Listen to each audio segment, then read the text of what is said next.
सब कुछ अच्छा अच्छा थोड़ा ना होगा यार जिंदगी में। कभी कभी बुरे चैप्टर भी आते हैं।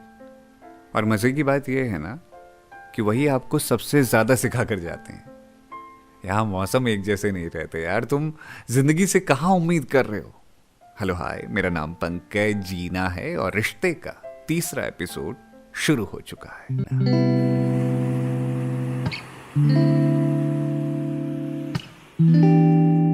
तो कैसे हो आप? जिंदगी में सब ठीक है ना? यहाँ भी सब कुछ ठीक ठाक है। तो पिछले 2 एपिसोड में हमने शक और परफेक्शन के बारे में बात की। जहाँ परफेक्शन ढूंढते ढूंढते आजकल हम रिश्ते खो दे रहे हैं, वहीं शक एक ऐसी वजह है जिससे हर रिश्ता खत्म हो सकता है।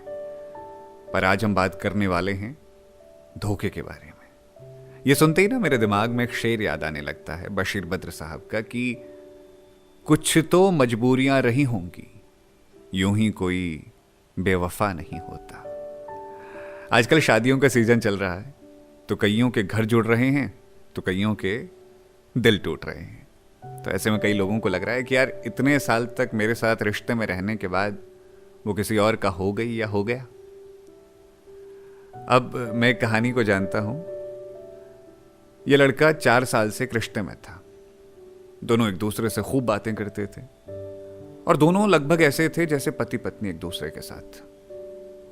वो अपने दफ्तर का सारा हाल उसे बताता था, वो अपने घर का। वो बताता था कि आज कौन उसके दफ्तर में आया, किसने क्या बात कही, और वो बताती थी कि मोहल्ले की आंटी ने आज क्या बनाया, किसने क्या कहा।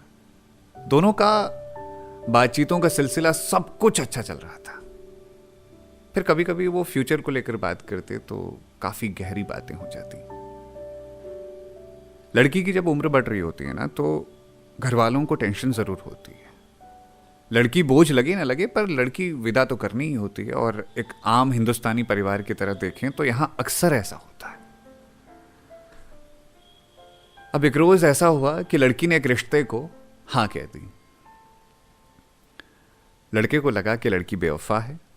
उसने उसकी एक नहीं सुनी और वो सीधे किसी और की हो गई। लड़की को लगा कि माँ बाप बूढ़े हो रहे हैं, उनकी आंखों में उम्मीदें हैं और ऐसे कैसे किसी की उम्मीदों को तोड़ा जाए। इसीलिए अपनी खुशियों को दफन कर देती हूं और माँ बाप की खुशी में ही खुशी को अपना लेती हूं। जब मैं इस नजरिए से देखता हूं ना, तो मुझे समझ नहीं आता कि मैं किसे गलत कहूं। आप किसे गलत कहेंगे? लड़के को गलत कहेंगे, लड़की को गलत कहेंगे, या फिर दोनों के हालातों को गलत कहेंगे?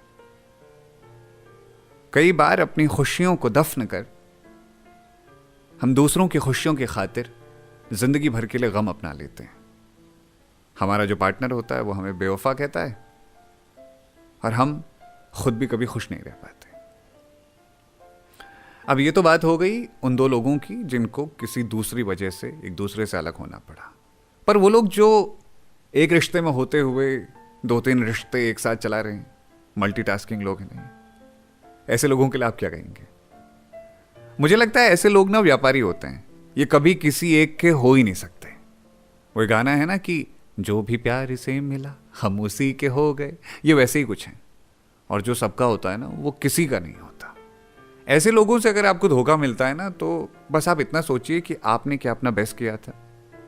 और अगर नहीं भी किया था तब भी कोई गिल्ट वाली बात नहीं है, क्योंकि ऐसे लोगों से आपको धोखा मिला है तो उसे सबक की तरह याद रखिए, पर उसे लेकर टूटिए मत।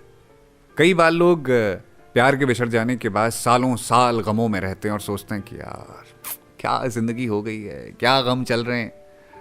मेरी जान, जो वक्त बीत गया वो वापस तो नहीं आ सकता, लेकिन जो है उसके साथ आप आगे तो बढ़ सकते हैं।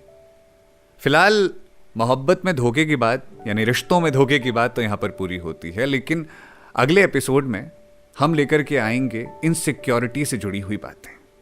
आजकल हम एक दूसरे पर भरोसा बहुत कम करते हैं, इस बारे में बात होगी। और अगर आप कुछ कहना चाहते हैं, कुछ शेयर करना चाहते हैं, तो कहानी वाला लड़का 9@gmail.com ये मेरी मेल आईडी है। यहां पर आप ईमेल कर सकते हैं। दिल की कोई बात है आप मुझे बता सकते हैं। और हाँ, एक जरूरी बात, इस चैनल को शेयर कीजिए, लाइक कीजिए, सब्सक्राइब कीजिए। और हो सकता है आपके शेयर करने से किसी जरूरतमंद तक ये बातें पहुंच सकें और शायद उसे भी थोड़ा सा अपने हिस्से का सुकून मिल जाए। मोहब्बत देने के लिए शुक्रिया। प्यार करते रहिए।